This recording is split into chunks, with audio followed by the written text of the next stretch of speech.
So today we want to talk about the future. In Joshua chapter 3 and verse 1 through verse 6, early in the morning, Joshua and all the Israelites set out from Shittim and went to the Jordan, where they camped before crossing over. After 3 days, the officers went throughout the camp, giving orders to the people. When you see the ark of the covenant of the Lord your God and the Levitical priests carrying it, you are to move out from your positions and follow it.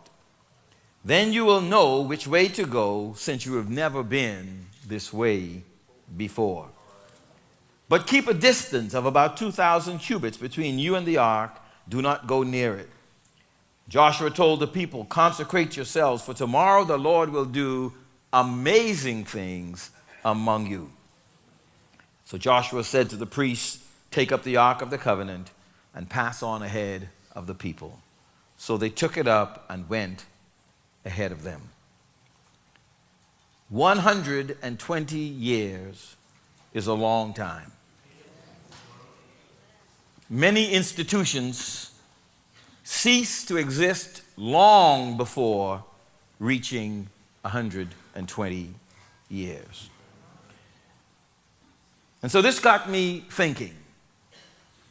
Began to do some research, and I came across some interesting information regarding the longevity of companies. I found that large companies are disappearing at a much younger age than they used to. According to a study by management consulting firm McKinsey, the average lifespan of a company on the S&P 500 list was 61 years in the late 1950s.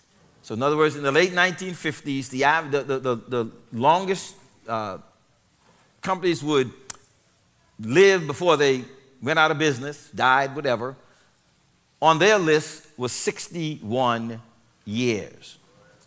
In 2016, it had fallen to just 18 years. You know, we see companies come, we see companies go. All over Tampa right now, Wendy's are shutting their doors. If you haven't heard, 7-Eleven is about to shut 1,000 stores across America. Anybody know the name Blockbuster? Okay. They busted. But here's this. Today, companies are merged, bought out, or simply go belly up much faster than they did in the past. The longevity of companies on another index, the Fortune 500, which compiles the largest 500 U.S. publicly traded and private corporations. According to Mark Perry, the senior fellow at the American Enterprise Institute, they found that in 2019, only 52 companies have been on the 500 list since its inception in 1955. And so there's only 52 of those companies have been in business since 1955. And they're what? The Fortune what? 500. So why only 1 in 10 of these companies have lasted for at least 64 years? One popular explanation is the concept of creative destruction, which says that in order to innovate, we need to dismantle the old. Companies therefore cease to exist, or at least in their original configuration. Many of you didn't know it, but Kmart at one point purchased Sears and Roebuck. In our natural or our minds, we would have thought that Sears and Roebuck was the bigger boy and Kmart was the stepchild. But Kmart bought Sears and then they both went out of business. But companies buy companies all the time, and they call that creative destruction. In fact, there are many companies that are formed with the intent of being bought out later. This is just a little bit of information.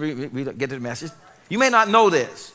You ever see banks springing up on all these little corners? They build the whole bank on a corner. Well, you know what happened there a lot of times? 10 guys got together, decided to start a bank. They only need, I think, like $4 or $5 million to get it off the ground. Their intent is never to run a bank. Their intent is to grab market share on that corner and then sell it to a bigger bank. And that's what happened all the time. So when you see one of those little banks shut down, they didn't fail. They took the money and ran, is what they did. That's called creative destruction. It's built into the plan. That's what they intended to do. They didn't, don't feel sorry for them when the bank doors close. The guys that closed the doors, they made off with their profits. You see, didn't know that, right? Oh, they failed. They intended to fail. But they failed what? Up. Okay, so that's just a little bit of knowledge in case you didn't, that's a little bit of my research. But here's the deal. When they are supplanted by companies involved in newer industries and innovations. There was a time when America ran on horse and buggies. And then came along the automotive. They began to build automobiles. And boy, did they kick up a storm. The buggy whip makers were insane. They were out of their minds. How in the world are you going to bring this gas-running machine? Because now we're going to be what? Out of business. And guess what happened to the buggy whip makers? They went out of business.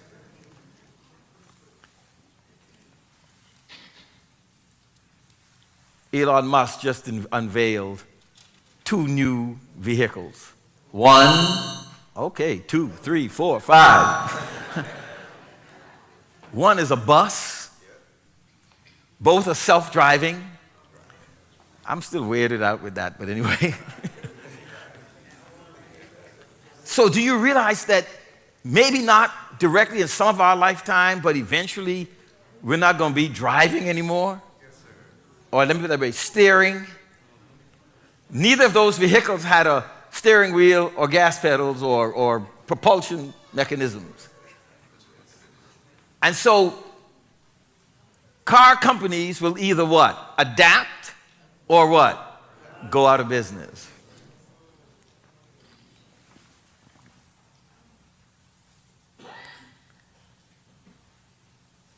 I attended a conference or a reception this past week put on every year by WTBN, the radio station, Christian Talk. This is their 21st year.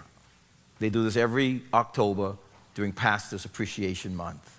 And so they bring pastors from all over the region together, and we have workshops, and they have exhibits, and they have a speaker and meal, and we go through that. The speaker this year was a gentleman by the name of Pastor Doyle Jackson of the Church Next Door. That's the name of his church. He tells the story of a youth pastor who was presiding over a dying youth ministry. They were just struggling. They couldn't seem to get it off the ground. The kids weren't coming. The church itself was struggling because they just couldn't seem to make it happen. And the youth pastor was at his wit's end. He was struggling and was really thinking this church needs to change. The leadership recognized it, and Pastor Doyle gave his opinion. He says, I think it's time to change the youth pastor. The only problem, he was the youth pastor.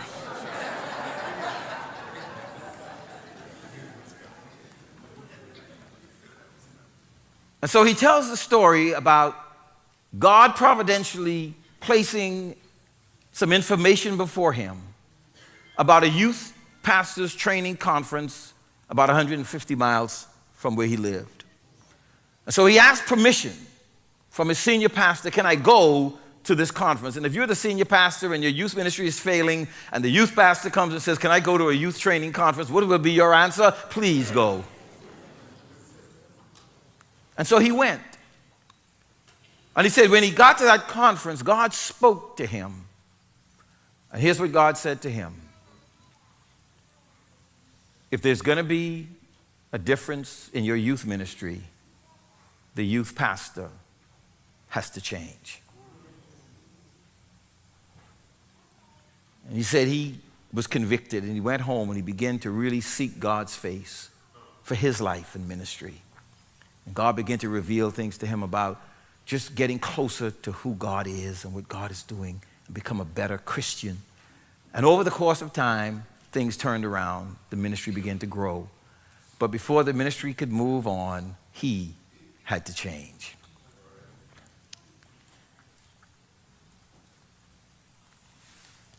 The church, from time to time, needs to change. What a wonderful presentation of all the ministries through the decades. And in every decade, there were things that were added, sometimes taken away, and other times adjusted. 120 years ago, we did not have nearly anything that we have today. No cell phones, no computers. Most of the people in the congregation walked wherever they wanted to go. And so from time to time, churches need to change.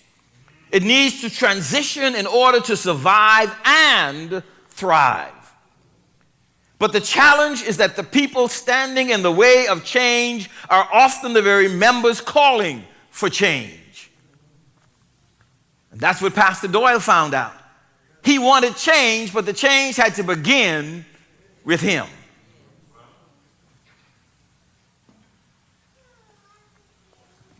I liken wanting change, but resisting change like a rubber band. You can stretch a rubber band. Wrap it around whatever you want to wrap it around. But when you take the rubber band off of the object that you had wrapped it around, the rubber band goes back to its previous shape. The problem with change is that we're all predisposed to go back to our original shape. That which we are used to. That's called your comfort zone. And so many pastors across this nation and across the world go to conferences and they come back with all these bright ideas and how they're going to make the church move. And they begin to implement things into the church and people go. And then what happens is they let the foot off the gas, and you know what happens? It goes back to its original shape.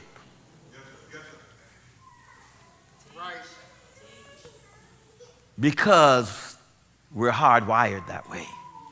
We like the comfort. If you've made any changes in your life that are significant and permanent, they had to be dramatic, persistent, and continually updated in order for the change to stay. I'm currently aware of two churches here in our city, well, actually two sets of churches, but one that I'm intimately connected and involved with. The two churches are merging over the next couple of months to form one congregation out of two for greater kingdom impact and effectiveness. Neither church have done this before. But both churches, through God's providence, came together and realized that they could be better together. They could have more kingdom impact together. They could do more together. They could become a greater light together. And so they've walked through this process of the leadership meeting and then the meeting with their members and convincing them that this is a good thing to do. And so both churches will cease to exist in their former configuration and become something new. But you know what? The road ahead for them is filled with what ifs. But also it is filled with opportunity. Opportunity for a fresh start. Opportunity and unlimited possibilities. Here we stand on the brink or at the anniversary of 120 years. And what I want to challenge our church with today is this. When the Israelites were about to cross the Jordan, he says to them, "You have not passed this way before." From this moment forward, I want to say to us, we may enjoy the 120, we look back on it with nostalgia, but ahead of us, we have never been this way before. So let's go to the scriptures to set the stage. In Exodus chapter 3, verse 7 through verse 9, it says this. "And the Lord said, I have surely seen the oppression of my people who are in Egypt, and have heard their cry because of their taskmasters, for I know their sorrows. So I have come down to deliver them out of the hand of the Egyptians, and to bring them up from the land to a good and large land, to a land flowing with milk and honey, to the place of the Canaanites and the Hittites and the Amorites and the, Perizzites and the Hivites and the Jebusites. Now therefore, behold, the cry of the children of Israel has come to me, and I have also seen the oppression with which the Egyptians oppress them." And so God then begins the process of moving his people from bondage to freedom, from Egypt to Canaan. And we've heard the phrase, the promised land. Some refer to it as the land of promise. It is both the land of promise, but it was the land promised by God. And God says, I've seen you, I've seen your situation, and I'm about to give you a new start. About to take you into a place flowing with milk and honey. And so in the narrative of Joshua and the Israelites in Joshua chapter 3, we now see a group of people standing on the edge of a significant change. They've come out of Egypt. They're about to enter the land, but in order to get to the land, they've got to cross the river. They were about to transition from a nomadic experience in the wilderness to a settled life in the promised land. This transition was not going to be easy. It was fraught with challenges and difficulties, but it was also filled with promise and potential. And so I want to give you 4 challenges that they face today. The first is that they faced a physical barrier in the River Jordan. The first challenge was the physical barrier of the river. This was not a small river. It's not a stream they could just walk across. It was a formidable place, especially during the harvest season when it was at flood stage. The Israelites could not cross it on their own. They needed divine intervention, and God provided it. At every decade that we shared today, God stepped in and allowed that new leader, that new pastor to take the church from one level to another. But in order to get there, God had to intervene. God had to come into the midst of what the church was doing in order to move it on to the next phase. And so here were the Israelites. They were happy because they were making progress. They could see themselves in the land. But now they approached the land, and there was a river between them and the promise. When the priest carrying the Ark of the Covenant stepped into the water, the river stopped flowing. Church leaders, we have an awesome responsibility. Because God has given us the responsibility to lead his people. And when God speaks, we've got to be attuned to what God is saying so that we can move in step with what God is doing. And so these priests, they took the Ark of the Covenant and they stepped into the river. And once they stepped into the river, the water stopped in order to provide a path across for God's people to get to where they were going. I don't know what the next 10 years hold. I don't know what the next 5 years hold. I don't know what tomorrow holds. But I know who holds tomorrow. And so the first challenge was the barrier of the river. We've got some challenges, church. Moving forward, we've got some challenges. We're going to talk about some of them in just a second. But, you know, to do many of the things that we would like to do, there are challenges. Some of those challenges are commitment challenges of our people. Some of us are Sunday go-to-meeting people. But we need a little bit more than that. We need some engagement. We need Sunday school teachers. We need youth workers. We need security people. We need folk to work on our finance team. We need some help in the office during the week in terms of administrative stuff. We need a whole lot of things. We need evangelists that would take the gospel of Christ into the world.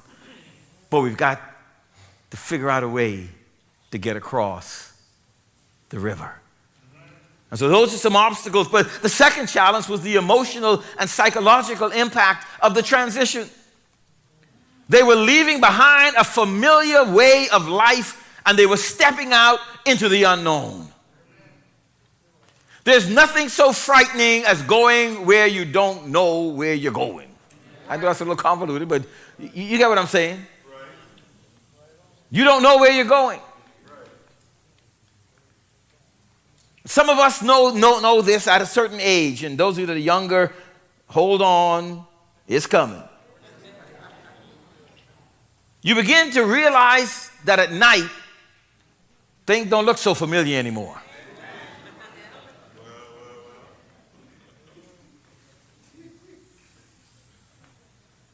And don't let it be somewhere you've never been.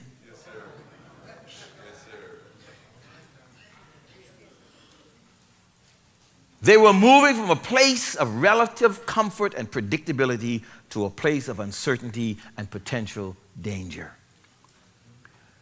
When you step out in faith, there's almost always, well, not almost, there is always the possibility of things going awry. There's always the possibility that what you see never materializes. There's always the possibility that you will take 2 steps out and the 3rd step is off the cliff.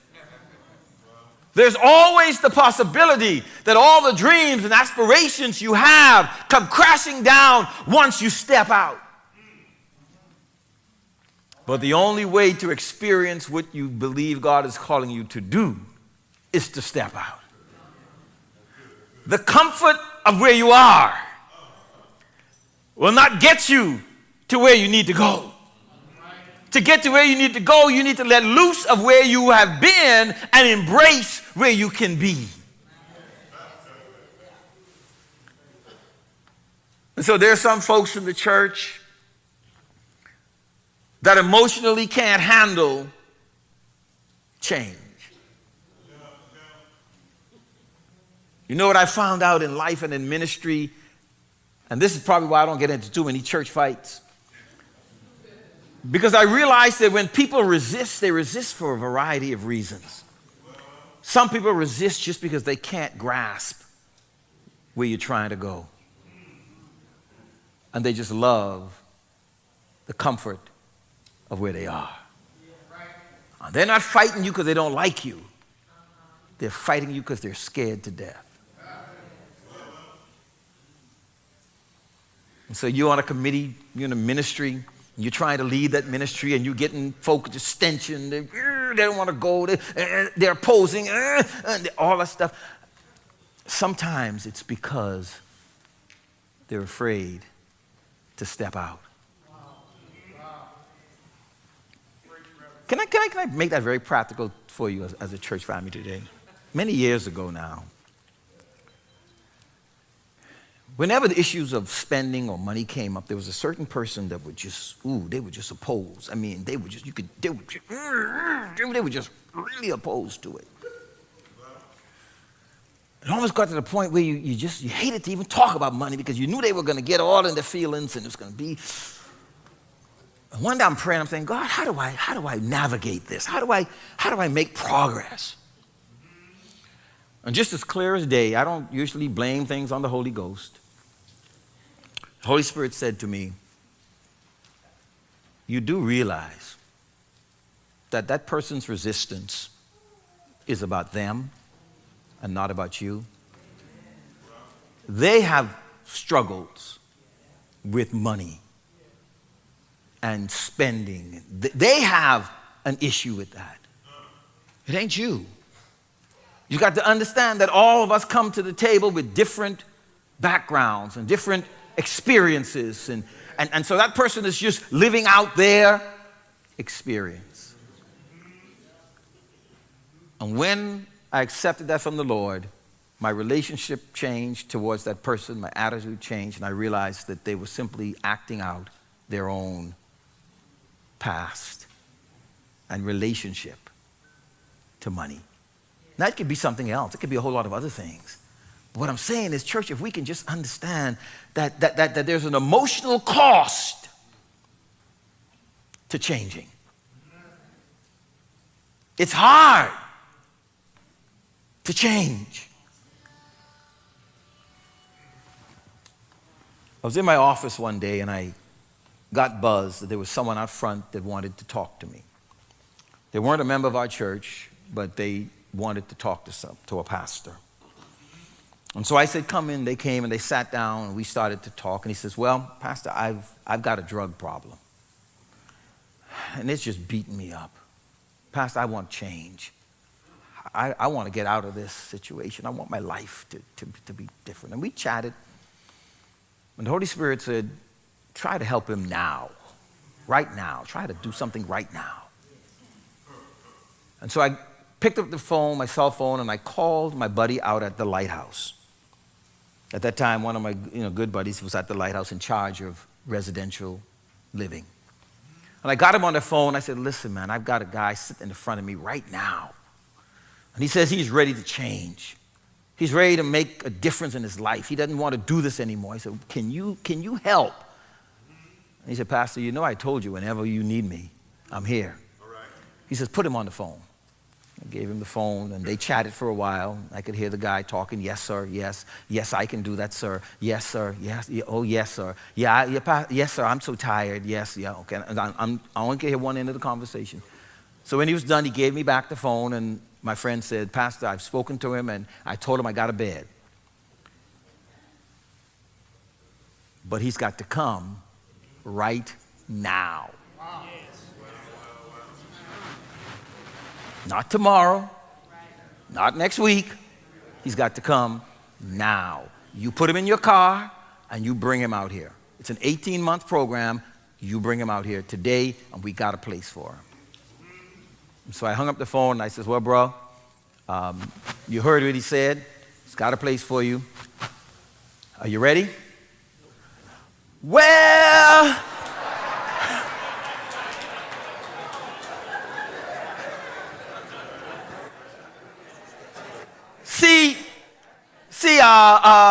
I was supposed to see a guy about a job, and if you let me go home and call him and tell him that I won't be able to take the job because I got to go to this program. Just give me till tomorrow, and I'll call you first thing in the morning.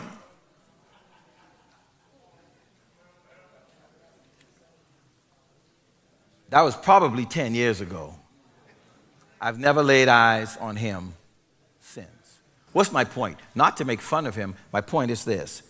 The challenge was the emotional and psychological impact of transitioning. It was too much. He couldn't handle it. He couldn't embrace the possibility that he could be drug-free. He couldn't embrace it. He wasn't working, so what difference was it going to make? He'd get a room to sleep in, a bed to sleep in, clothes to wear, food to eat, counseling, support. He'd get all of that if he would only get in my car. But he made up some story about a job that didn't exist rather than embrace what God wanted to do. And so that's the second challenge. The third challenge we have is that the spiritual dimension of the transition. The Israelites were not just moving from one geographical location to another, they were moving from a place of disobedience and unbelief to a place of obedience and faith. And we saw even throughout the desert experience when Moses had to strike the rock and all, those people, they wanted, at one point they said, can we go back to Egypt? Because they had fine dining in Egypt. They had leeks and garlics. Can we go back?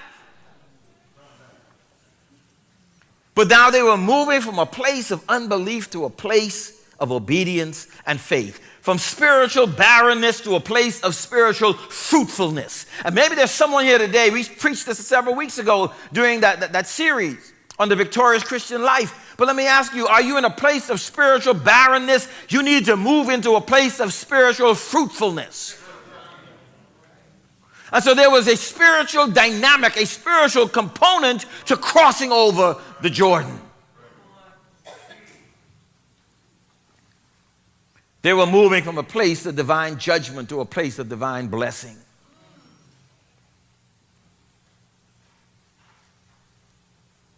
And God was about to do a new thing.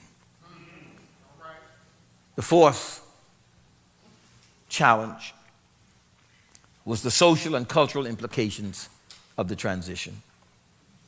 They were not just moving to a vacant land. They were moving to a land that was inhabited by other people, each with their own customs, beliefs, and practices. And so I want to relate that to the church. The church exists in a world filled with people unlike the church, filled with people whose priorities are not the church's priorities, a world where sin abounds, a world where we're tempted to go off course and off track, a world where Christians often are not even welcome. There are pressures on us to be like the world, to be conformed to the world. And so when the Israelites were about to cross over into that land, the land was already occupied by those who were opposed to God. And we live in a world that is opposed to God. So how are we going to move out? What are we going to do in the next decade that God allows us to be here? What's going to happen in the next 20 years should Jesus tarry? What about the next 50 years should he tarry? And that's why he challenges us to be of the world, to be in the world but not of the world. We've got to be insulated and not isolated. We need to be in a place where we can go toe to toe with the world without being changed by the world. So First Baptist, we can't sway with the cultural winds. We've got to stay biblically grounded. We've got to stay in the Word. We have to stay on God's side. So let me hasten on. Got a lot more to go. I think I've got about 3 messages in this one, but this is anniversary, so give me a little bit of space. God made a conditional covenant with the children of Israel through his servant Moses. He promised good to them and their children for generations if they obeyed him. But he also warned of despair, punishment, and dispersion if they disobeyed. And as a reminder of his covenant, the Lord had the Israelites make a box. And this box was according to his design. It was to house the stone tablets containing the 10 Commandments. If you would display it for me, please. This box was called the Ark of the Covenant. It was to be kept in the inner sanctum of the wilderness tabernacle and eventually in the temple when it was built in Jerusalem. The chest that you see on the screen is known as the Ark of the Covenant. It was built, like I said, to contain the 2 tablets of the law given by Moses. Later, Moses had Aaron place inside the ark a jar of manna. Remember, they were fed manna in the wilderness in order to remember God's faithfulness in providing food from heaven. And then there was Aaron's staff that had budded as a warning against rebellion. And so these things were in the Ark of the Covenant. But they were secured by a lid. And that lid we now know is called the mercy seat, or the place of atonement. The mercy seat was made of pure gold and covered the entire length and width of the chest. On top of that were 2 cherubims. The Hebrew word for mercy seat is the word cover, or appeasement, or a place of atonement. And so once a year, the high priest entered the Holy of Holies where the Ark of the Covenant was kept, and he atoned for the sins for himself and the sins of the Israelite people. 7 times the priest sprinkled the blood of sacrificed bulls and goats onto the mercy seat. And this atonement on Yom Kippur appeased God's wrath and anger for past sins committed. And so that's the setup. Because in verse 3, here's what it says.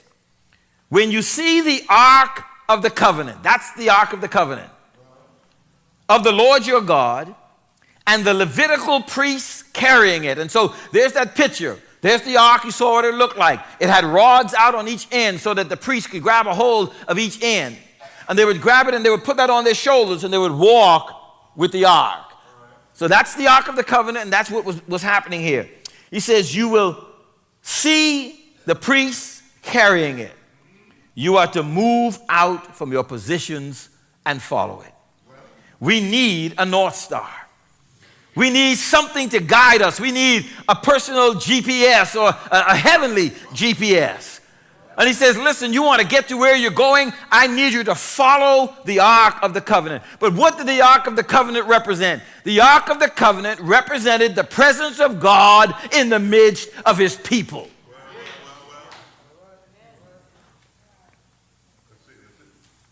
And so when he says follow the ark, he's not just saying follow a box. What he is saying is follow what the box represents. Between the cherubim was the Shekinah glory. The Shekinah glory was the glory of God, and the glory of God was not some shout. The glory of God was not some anthem. The glory of God was not some praise. Here's what the glory of God is. The glory of God, hear this now, you can write it down. The glory of God is the manifestation of the presence of God in the midst of his people. And so some of us are in church shouting, glory, but we are not acknowledging the presence of God in the midst of his people.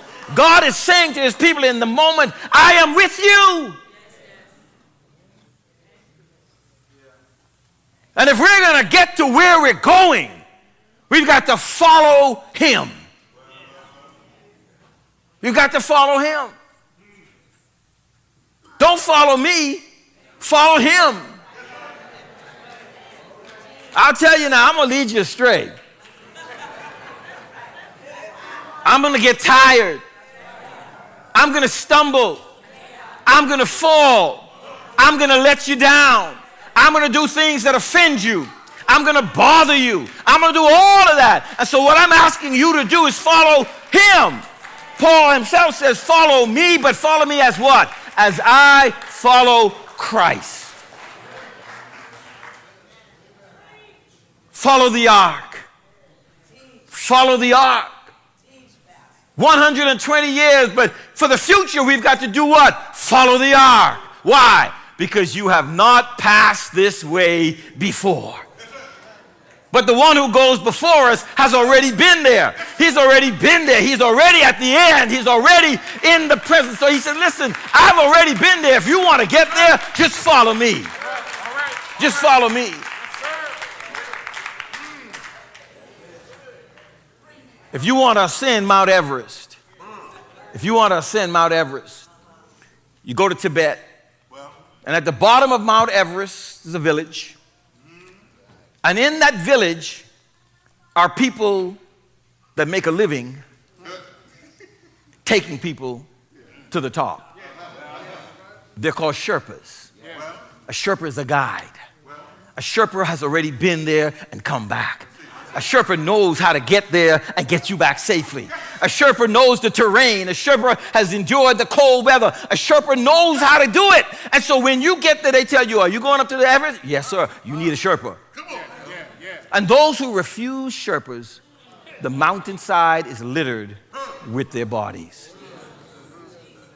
If we want to get to the promised land, if we want to get to where God is sending us, then we've got to follow our own Sherpa. We've got to follow the ark. We've got to follow our Savior. We've got to follow our Lord. We have to get in line with him. And he says, you follow me to that place. And so there was a sacredness in the ark, because here's what he did. He says, keep a distance. This wasn't about being out of touch, but it was about recognizing the sacredness of God. Hallowed be thy name. And so there was the sacredness of the ark. But the second thing that we want to notice is that there was the sacredness of the people. He said, do what? Consecrate yourself. If you're going to go into the next decade, my people, you need to set yourself apart. That word consecrate comes from the same word that we have holiness, sanctification. And that means to what? Separate us unto something. And so we're separating ourselves unto God.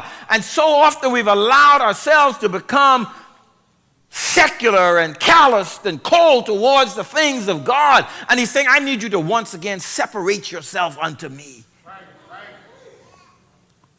The sacredness of the ark, the sacredness of the people, and finally the sacredness of the season. Listen to what he says. Joshua says to the priest, take up the ark of the covenant and pass on ahead of the people. So they took up and went ahead of them. God has a special place for First Baptist Church of College Hill. The season we are in is ordained by God, and it is shaped by his sovereign will. We want to first grow in spiritual depth and in the knowledge of God. The other stuff will come. Many churches and places have spent decades attending conferences and learning how to attract people to the church. I want to suggest that the most attractive thing to the church is a godly, living Christian. It's a godly, living Christian. It's the most attractive thing. He told them to consecrate themselves.